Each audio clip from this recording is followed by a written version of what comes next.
कल DGISPR ने कुछ सहाफ़ियों को बुलाया हुआ था, उसकी मज़ीद कुछ ख़बरें आई हैं। तो कुछ दोस्तों से बात हुई तो उन्होंने कहा जी कि ख़ास तौर पे ये तासुर देने की कोशिश की गई, इमरान खान साहब को बहुत लताड़ा गया और उन्होंने कहा कि जी आप इमरान खान साहब का तो नाम ही ना लें और उनका तो कोई चांस ही नहीं है। तो मैं इस बात को समझता हूँ कि वो ये बातें क्यों की गई।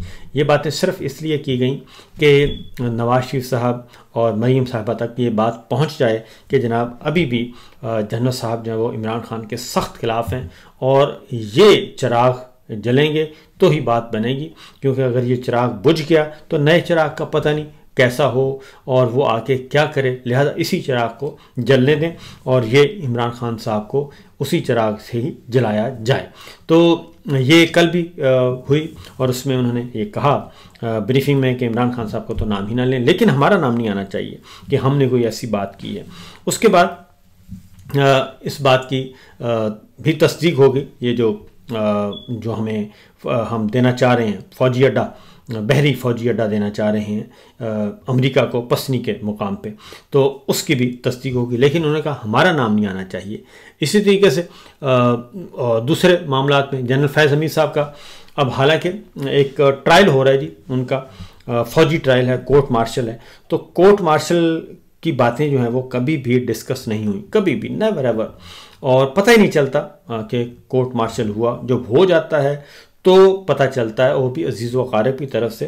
अभी कभी भी DGISPR ने कभी प्रेस नोट कभी नहीं जारी किया कि आज हमने इतने लोगों का कोर्ट मार्शल किया और इतनी सज़ा सुनाई, लेकिन जनरल फैज़ हमीद साहब के बारे में ख़ास तौर पे मीडिया को बताया गया कि हम चाहते ये हैं कि वो इतना सख्त कोर्ट मार्शल हो कि उनके बचने का चांस कोई ना रहे। तो इससे आप अंदाज़ा कर सकते हैं कि ये खुद मुद्दई बने हुए हैं। DGISPR इस वक्त मुद्दई हैं, मुद्दई बन के उन्होंने इसको किया जैसे कोई सामने एनिमी होता है, तो एनिमी की तरह उनको ट्रीट किया जा रहा है फैज़ हमीद साहब को। फेयर ट्रायल हर किसी का हक है, आप उनको देना चाहिए, लेकिन इस तरीके से मीडिया पर्सनस को बुला के लाइक माइंडेड को ये कहना कि जनाब आपने ये काम करना है और ये नहीं करना, तो उसको हम इस हद तक टाइट कर रहे हैं कि वो बचने न पाएँ। तो ये वो बात है जो कल मीडिया पर्सन ने खुद सुनी। उसके बाद एक और चीज़, एक दोस्त ने पूछा उनसे कि जनाब हम बहुत ज़लील हो रहे हैं और हमें नहीं पता कि कब किस जुमले पे आप साहब नाराज़ हो जाएं और किस जुमले पे आपकी टेलीफोन कॉल आ जाए, तो हमें बता दें कि हमारी लिमिट्स क्या, हमने क्या क्या नहीं करना।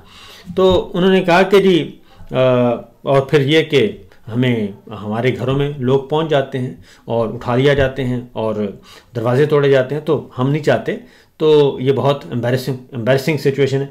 तो उन्होंने कहा जी ये काम हम नहीं करते, हम जब भी करते हैं पूरा काम करते हैं। ये भी एक जुमला था कि जब भी हम काम करते हैं पूरा करते हैं, हम ये उठाने वाला और दरवाजे तोड़ने वाला काम नहीं करते। ये भी कल एक हैरत अंगेज़ तौर पे ये जुमला बोला गया। और दूसरा उन्होंने कहा कि आप अपने एडिटोरियल पॉलिसी को चेक करें, जो आपका मीडिया मालिक जो है, मीडिया मालिकान जो है आपको दें, आप अपने ओनर से पता करें कि पॉलिसी क्या है, और जो आपकी एडिटोरियल पॉलिसी है आपके मालिक की वो वहीं से लेंगे, हम आपको नहीं बताएंगे।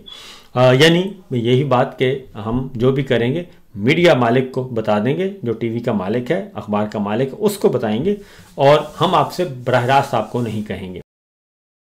तो ये भी कल हुआ।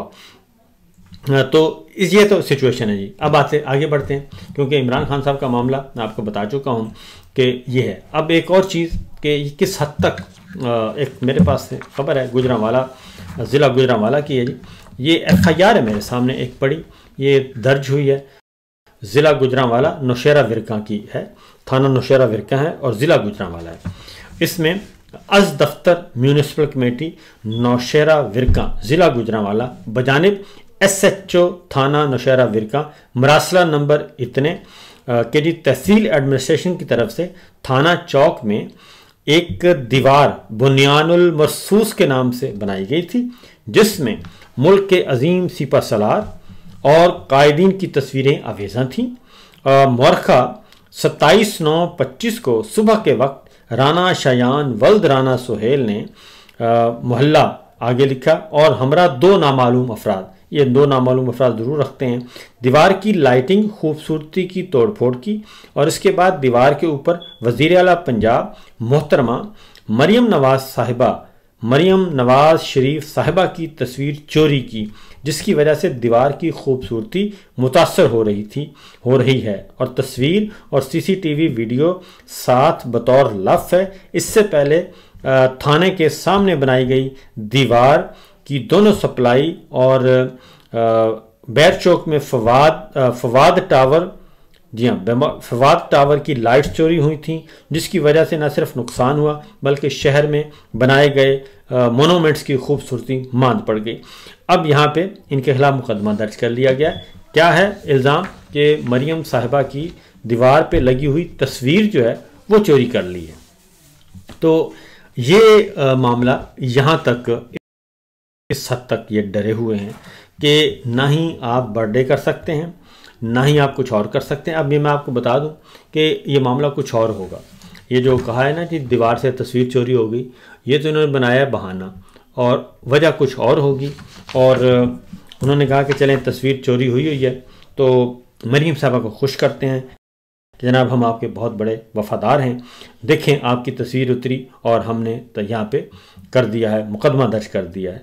तो ये तो हो गया जी। वक्कास अहमद साहब जो हैं हेड कांस्टेबल, उन्होंने के दस्तखतों से ये FIR की कॉपी हमारे पास पहुंची है और ये सिलसिला हुआ है। अब आगे बढ़ते हैं। इससे आप अंदाज़ा कर सकते हैं कि इनका जो विजन है, इनका विजन अभी तक वहीं का वहीं फंसा हुआ है कि इमरान खान, पाकिस्तान तहरीक इंसाफ और उसको, और ख़ास तौर पे पंजाब को टारगेट किया जा रहा है। अब जनाब एक और ख़बर कि इमरान खान साहब क्या करने वाले हैं, असल ख़बर ये है। और इमरान खान साहब पे ये जैसे ही तोशाखाना का मामला मुकम्मल होगा, सज़ाएँ सुनाई जाएंगी, तो इमरान खान साहब को कैद तन्हाई में रखने का इनका प्लान है जी। और इनको कैद तन्हाई में रखा जाएगा और मुलाकातें बंद की जाएंगी और फिर इक्का दुक्का मुलाकातें शुरू की जाएंगी। तो ये इनका प्लान है। लेकिन पैरेलल उसकी वजह क्या है? इसकी वजह यह है कि इमरान खान साहब जो हैं वो एक नई कॉल देना चाह रहे हैं, और उसके लिए उन्होंने अपने पार्टी के लोगों को वक्तन फ़वक्तन इन्फॉर्म भी किया है कि एक नई तैयारी करें। और दूसरा जो मज़ीद एज हासिल हुआ वो है कश्मीर मॉडल जो है। कश्मीर मॉडल बिल्कुल कश्मीरियों ने एक नाकाबिले यकीन उन्होंने एक रवायत कायम की और एक लीडरलेस एहतजाज था।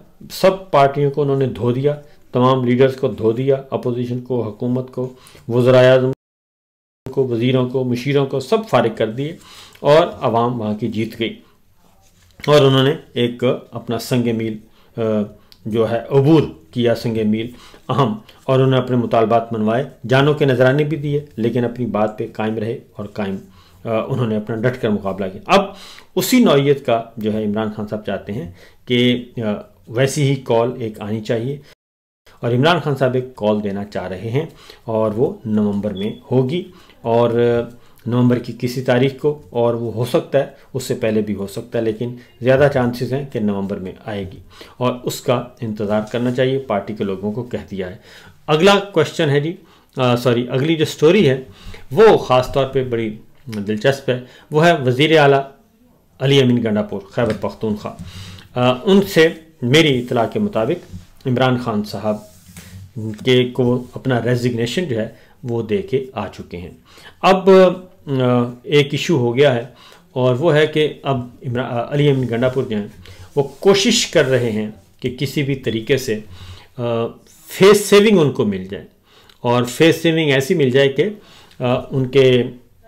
उनकी जो रुखसती है वो बाइज़्ज़त तरीके से हो जाए। वो इस तगोदौ में हैं और उनकी मुलाकातें भी हो रही हैं मुसलसल।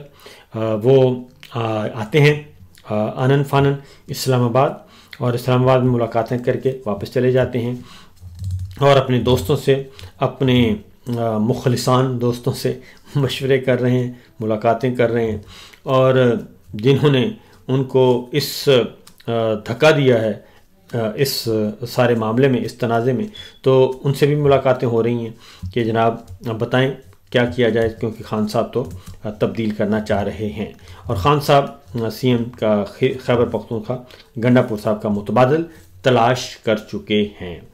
तो अब एक ही तरीका है, मैं आपको बता दूं कि एक ही तरीका है गंडापुर साहब के पास कि वो इमरान खान साहब के पास जाएं और 100% सरेंडर करें। नंबर 1, अपनी गलतियां तस्लीम कर लें। दूसरा उनका तरीका ये है कि अलीमा खान साहबा उनको अप्रोच करें और जो उन्होंने इल्ज़ामात लगाए हैं उस पर माजरत कर लें। तो ये 2 तरीके हैं, इसके अलावा कोई तीसरा तरीका नहीं है कि अली अमीन गंडापुर साहब की वजारत आला बच सकेगी। और चूँकि मैं पहले भी बता चुका हूँ, फिर बता रहा हूँ कि जो उनको कहा जा रहा है ना कि आप डट जाएं और डट जाएं, हम आपके साथ हैं और कदम बढ़ाओ अली अमीन, हम तुम्हारे साथ हैं, तो हम आपको वज़ीर आज़म बनाएंगे और आपके भाई को हम वज़ीर आला बना देंगे।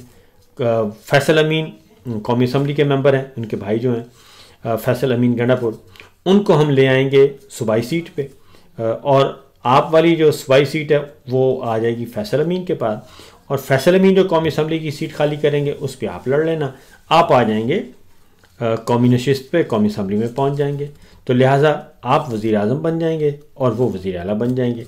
तो उनको कहा जा रहा है कि आप डट जाएं और लड़ जाएं। तो मेरा ख्याल है कि अली अमीन अगर समझदार हैं तो शायद इस वक्त भी वो बच सकते हैं। तो इस सिलसिले में जो बड़ी खबर है वो है खैबर पख्तूनख्वा से। खैबर पख्तूनख्वा काबीना ने ये फैसला किया है कि 9 मई फॉल्स फ्लैग ऑपरेशन के जितने भी मुकदमात थे झूठे बेबुनियाद, उन सब मुकदमात को वापस लिया जा रहा है। और इस सिलसिले में खैबर पख्तूनख्वा के एडवोकेट जनरल शाह फैसल उस्मान ने एक वीडियो स्टेटमेंट जारी की है और उसमें उन्होंने कहा है कि 9 मई 2023 को दहशतगर्दी की अदालतों में 29 झूठे मुकदमे दर्ज किए गए जो सियासी इंतकाम, शवाहिद की कमी और इख्तियारात के गलत इस्तेमाल पर मबनी थे। और उन्होंने कहा, एडवोकेट जनरल खैबर पख्तूनख्वा ने उन्होंने कहा कि वज़ीर आला ने इस मामले का नोटिस लिया है और ज़्यादातर मुकदमात में अदालतों ने पहले ही तमाम मुल्ज़मान को बरी कर दिया है। कुछ मुल्ज़मान के मुकदमात मौजूद हैं, उनको खारिज कर दिया गया है और कुछ मुकदमात जो है वो आम सिविल अदालतों को भेज दिए गए हैं। और इस बात की उन्होंने तस्दीक की है और 29 मुकदमात लेने की सिफारिश की है और या इनमें से कुछ की। तो लेकिन ये सूरत हाल बड़ी वाज़ेह है और इस सिलसिले में ये बड़ी ख़बर जो है वो यही है कि 9 मई के मुकदमात खैबर पख्तूनख्वा की हद तक जो है वो वापस लिए जा रहे हैं और ये फ़ैसला किया है खैबर पख्तूनख्वा अली अमीन गंडापुर की हुकूमत ने और उनकी काबीना ने इसकी मंजूरी दे दी है।